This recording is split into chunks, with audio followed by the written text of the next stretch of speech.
Alright, let's start this bad boy off. We have The Unearthing, a 1994 release from Prism Home Entertainment, also known by its French name, Aswang. This is a French horror movie. It's very Evil Deadish. It is a 5.1 on Internet Movie Database. Director Ryer Mortman and Barry Polterman. Had about a budget of $70,000. It's pretty darn good actually. It's not that bad. I find it really entertaining.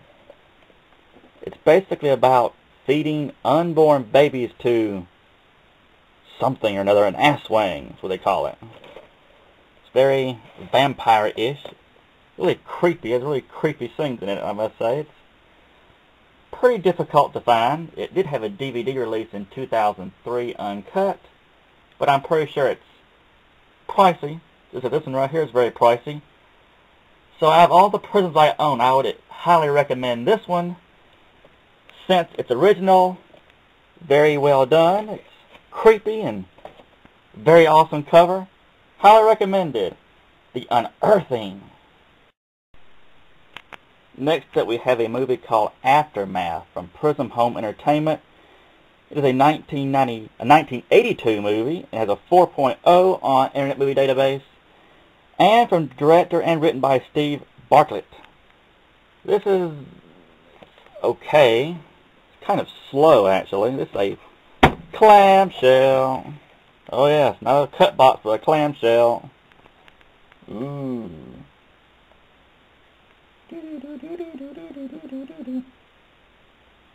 It's okay, it's different. So I modestly recommend it. Okay. Very, not that good really. Come out of there. Some good old Prism. It's basically about a bunch of astronauts who come back from outer space and find that the Earth is involved in a nuclear holocaust. And they're basically fighting a gang that survived. A little boy find the astronaut and they basically try to kill the gang. And basically the sole survivor is the boy, and it just kind of ends. So it's original, decent. I recommend it for like one watch. It's okay. If you really like sci-fi-ish, doomsday type movies from 1980s. So that's it. Aftermath, 1982. Our next Prism is a movie called Open House. It's a slasher movie from 1987. It has a 3.3 on Internet Movie Database. Directed by Jag Moonra. What kind of freaky name is that? And yep. Cut box. Cut box I hate. Guess who it has in there, everybody? Adrian Barbeau. But that does not salvage this movie. It's mediocre. It's about a guy who wants to kill people.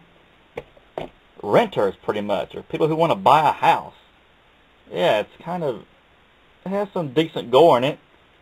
Just, it's okay. It's not good. I've seen Adrian Barbeau in better things like The Fog. This is not no Fog, though. This is just, bleh.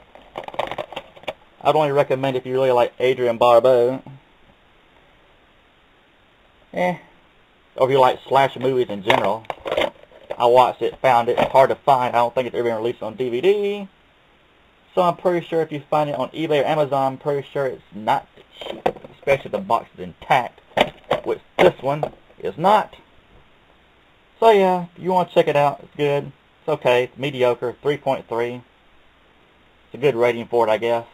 So yeah, Open House with Adrian Barbeau, Dick Fest, 1987. And last and certainly least, we have Track of the Moon Beast. It's a 1976 release from Prism. You know, I think it's like a 1980-something re-release. Prism didn't exist in the 70s. But it's a movie that started in the 1972, but nobody wanted to release the movie.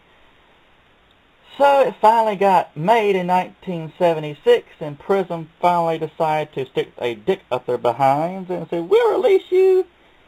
It has a 1.7 on Internet Movie Database, directed by Robert Ash, Ash up his butthole. Oh my God, this movie, it's bad.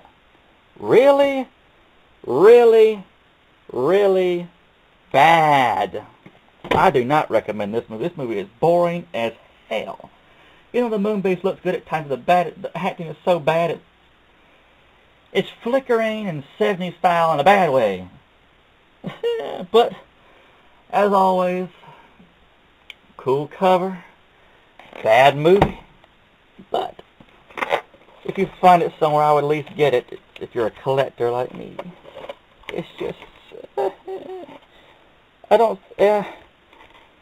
It was re-released onto, like, horror classic monsters. Like 3 different movies. But I'm pretty sure you won't find it lying around nowhere. Otherwise, this is the only release it ever got. Oh, why do you have to be so bad? God, who would want to release this? Look at this. We got movies like this laying around, but no! I have to be released! I have to be released! You got good movies like this lying around, but no. No, you have to be Track of the Moon Beast. No. Track of the Moon Beast!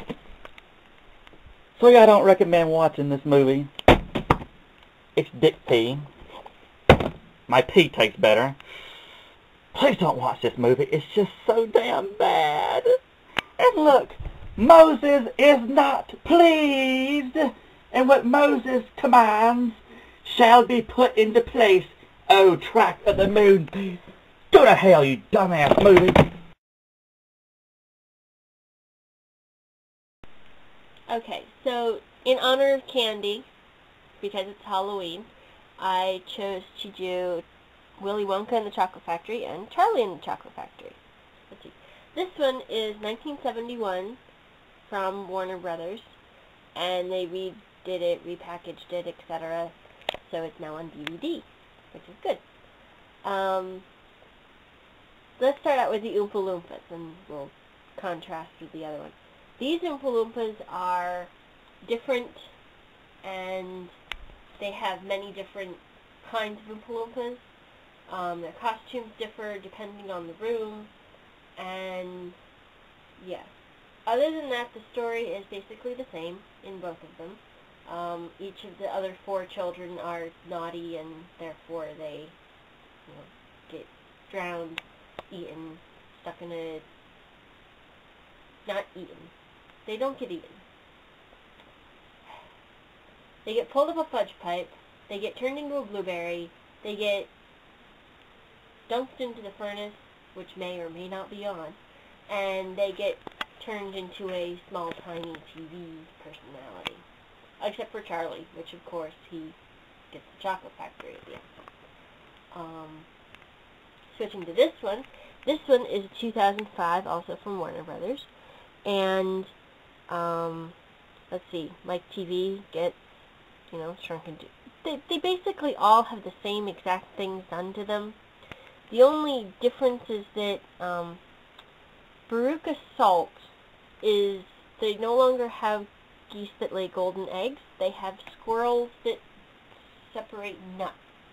So she turns into a bad nut, but she still gets thrown into a furnace. The Oompa Loompas in this one are all CGI effects. They're all the same little person, which kind of takes away from the personality of the Oompa Loompas in the first one. This one isn't really funny, whereas this one has many different... Yes, I know I'm contrasting them at this point. This one has different verses in songs, and this one I think does too, but these songs are a bit more memorable than this one. The only memorable part about this one is that Johnny Depp, who plays Willy Wonka, says, "Even you and I are edible." But that, my dear children, is called cannibalism, or something along that line, which is about the only memorable thing in there. Talking about the ending of this, it shows exactly what the children looked like afterwards, whereas this one only shows Charlie and Mr. Wonka going up into the elevator and out into over the city, which doesn't explain how they get down or whether there were any injuries afterwards. I think I like the ending of this one, but the story of this one, if that makes any sense at all. But there are Charlie and the Chocolate Factory and Willy Wonka and the Chocolate Factory in honor of candy. Happy Halloween. Oh yeah, stick that moon base dick up me.